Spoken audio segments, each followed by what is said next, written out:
From the Oklahoma newsroom, this is an OSU update.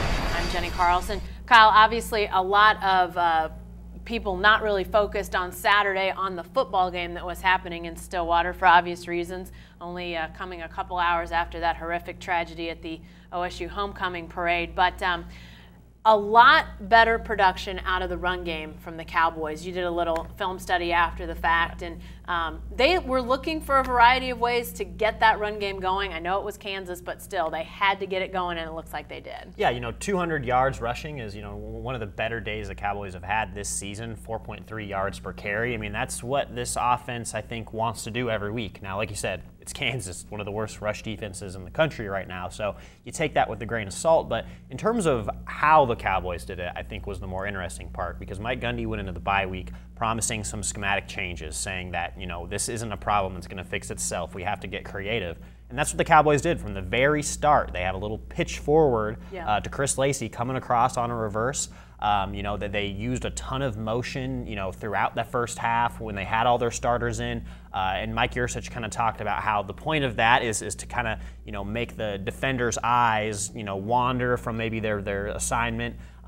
Force those guys to go back and forth running across the field. You're able to wear a defense out. And OSU just has a ton of playmakers, especially at wide receiver, those slot guys. Why not get them more involved, get them in open space as opposed to more of a traditional north and south run game with an offensive line who at this point really hasn't proven that it can sustain, successful drives with that approach. Yeah, and as you mentioned, that first play goes down as a pass, right, as it was just a little pitch forward, and yet very much used in the run game. Right. As I mentioned before, though, obviously so much focus on what had happened at the homecoming parade, and it continues to be, as we've seen pictures start to trickle out on social media of players, coaches making hospital visits, both Oklahoma City and Stillwater. I assume Tulsa will also be a destination at some point if it hasn't been already. But Mike Gundy was asked Monday during his weekly press conference just about how he's approached all of this. What did he have to say just about how he's handled it?